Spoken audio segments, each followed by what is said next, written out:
Hello dear subscribers, welcome to my YouTube channel. Welcome to another video about IELTS Speaking cue card questions. In this video, I'm not only sharing with you a sample answer to one of the latest questions of IELTS Speaking exam, but also I'm sharing with you a bonus tip for speaking at the end of the video. Are you wondering what the bonus tip is? Then keep watching video till the end to discover it. Now, as a tradition, let me quickly introduce myself for newcomers to my channel. I am Gulora Muzaffarova, an English teacher from Uzbekistan, and this is my IELTS certificate. I've been teaching IELTS for about 6 years. As you can see, my overall band score is 8.5, and on the screen you can see my results from each section. Now, let's go back to the main part of the video, the question. Today's question is, describe an ideal house or apartment you would like to live in. I got this question from the website called IELTSSpeakingSuccess.com, and this is one of the newest questions on the IELTS exam. If you are taking exam during June, July, August 2020, you might be given such a question. So we have 4 sub-questions. Our sub-questions are, you need to say where it is, what it looks like, what features it would have, and also you need to explain why it would be ideal for you. These are my notes which I took in order to prepare for my speech in part 2. I'm going to talk about a house in the countryside with a small garden. I think it will have fully furnished rooms, and what I like best about such a house is that it will have a relaxed atmosphere. So an ideal house you would like to live in, probably such a house, like in the picture. These are the scripts of my speech. As you can see, I have already written down the scripts of my speech and recorded my voice. At the same time, you can read the scripts and listen to my speech. It helps you to understand my speech much more easily. So if you're ready, let's start.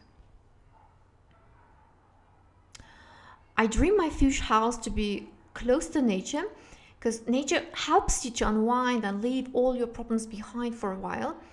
I think it true happens to have a bedroom window overlooking a beautiful garden and to hear birds chirping when you open your eyes.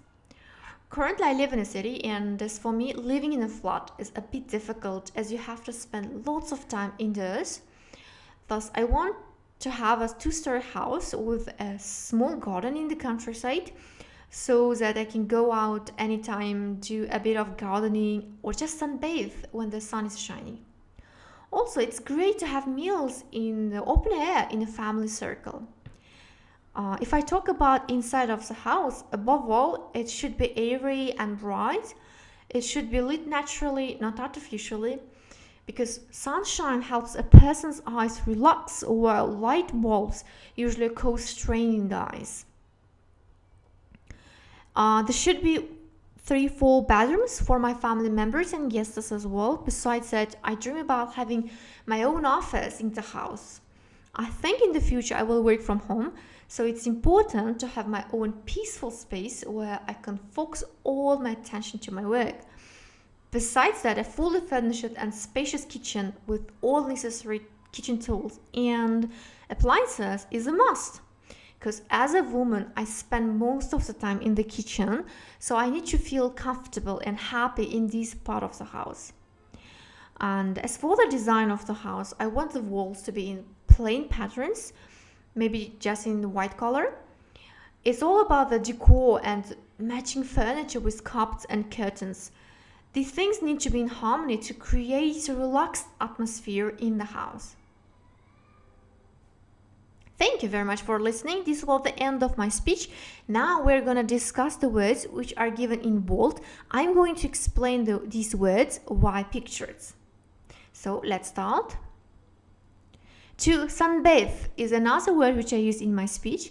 To sunbathe, it means to sit or to lie in the sun in order to make your skin look darker, to make it darker. Like, have a look at the picture. In front of the Eiffel Tower, there are a lot of people who are sunbathing.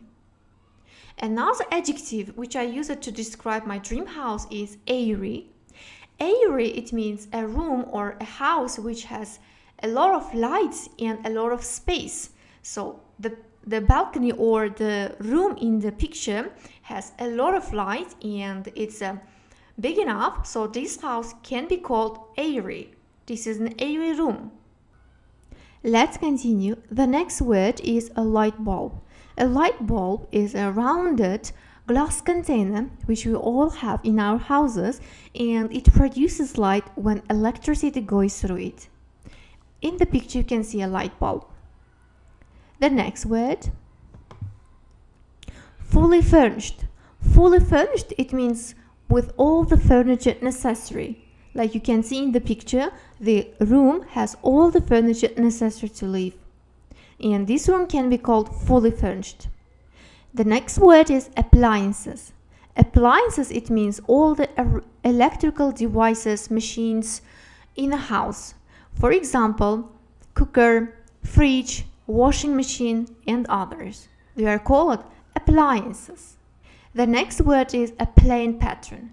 A plain pattern, it means without any decorations, without anything added, like without any shapes or any pictures, just a plain pattern. The next word is deco. Deco, it means color, style, and the arrangement of the object in a house. It's the overall decoration of your house. This is deco. The next word is a carpet. A carpet is a thick woven material or a piece of clothing which is usually used to cover a floor. So the last word is curtains. Curtains are a piece of clothing or materials which usually hang across a window, and it's used to make a room darker or more private. We all have curtains or carpets in our houses. So thank you very much. This was the end of the vocabulary which I was going to explain why pictures in my speech. Now it's time for a bonus tip which you have been waiting for eagerly. So today's bonus tip for speaking is you should never learn speaking sample answers by heart, because when you learn sample answers by heart and when you give such answers in the exam, your speech usually will be very unnatural and forced. Instead, you should use the ideas, words, and different grammar features from sample answers, and you should create your own answers. In this way, you will sound more natural and relaxed in your exam. Thank you very much for watching. This is the end of my video. This is the end of the bonus tip which I was going to share in this video. And if you liked the video, please support me by subscribing to my channel. Also, share the video with people who are studying for IELTS. Once again, thank you very much for watching the video, and see you in the next videos.